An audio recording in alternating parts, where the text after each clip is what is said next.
Hi guys, welcome back to my channel. তো তোমরা সবাই কেমন আছো? আশা করছি সবাই খুব ভালো আছো। তো আজকে কোনো ব্লগ ভিডিও শেয়ার করছি না। আজকে যেটা শেয়ার করছি সেটা হলো সিম্পল বিয়েবাড়ি যাওয়ার মেকআপ লুক। তো প্রথমেই আমি স্কিনটায় একটা টোনার ইউজ করে নিয়েছি, তারপর হচ্ছে যে ইউজ করেছি ময়েশ্চারাইজার আর প্রাইমার। আর আমি এখানে যে ফাউন্ডেশনটা ইউজ করেছি সেটা হলো মেবেলিনের ফাউন্ডেশন। আর ফাউন্ডেশনটা ইউজ করার পর মুখটাকে ভালো করে ব্লেন্ড করে নিয়েছি বিউটি ব্লেন্ডার দিয়ে, তারপর কন্ট্রোল করে নিয়েছি। আর কন্ট্রোল করার পর আমি হাইলাইটিং এরিয়াগুলোতে আমি যেই শেডের ফাউন্ডেশন ইউজ করেছিলাম তার থেকে একটা বেশি ফেয়ার টোনের ফাউন্ডেশন ইউজ করে হাইলাইটিং এরিয়াগুলোতে হাইলাইট করে নিয়েছি। তারপর হাইলাইটিং জোনগুলোতে যে ফাউন্ডেশন ইউজ করেছিলাম সেটা ভালো করে ব্লেন্ড করে নিলাম আর পাউডার দিয়ে সেটও করে নিলাম। আর দেখো আমি ব্লাশার ইউজ করে নিলাম গালগুলো লাল লাল টমেটোর মতো করার জন্য। তারপর আমি মাস্কারা, কাজল, আইশ্যাডো ভালো করে ইউজ করে নিলাম, লিপস্টিক পরে নিলাম, টিপও পরে নিলাম। তারপর একটু স্টাইল করে পোজও দিয়ে নিলাম। আর হেয়ার স্টাইলের ভিডিও দেখতে চাও সেটাও তোমাদের সাথে শেয়ার করব।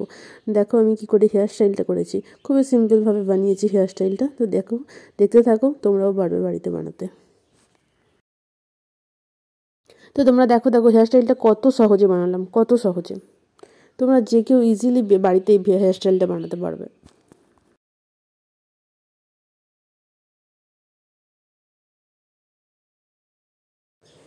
এই তোমরা দেখছো তো হেয়ার স্টাইলের ভিডিওটা, কত সিম্পলি আমি ভিডিওটা বানিয়ে ফেললাম, মানে হেয়ার স্টাইলটা বানিয়ে ফেললাম। তো তোমরা অবশ্যই চেষ্টা করো।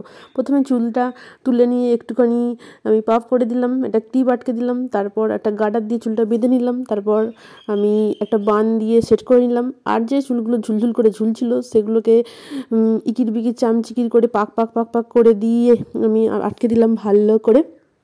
দেখো, যাতে ভালো করে আটকে দিলাম এই কারণেই যাতে একটা দেখতে অন্যরকম লাগে আর কি।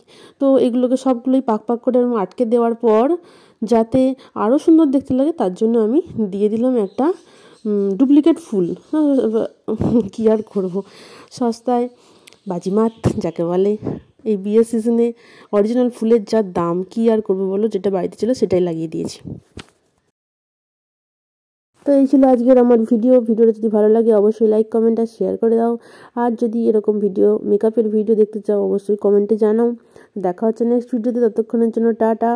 সবাই খুব ভালো থাকো। আর কমেন্টে অবশ্যই জানিও যে আমাকে কেমন লাগলো। সবসময় তো নাইটি পরা অবস্থায় দেখো, তো এবার শাড়ি পরে কেমন লাগছে সেটাও জানিও।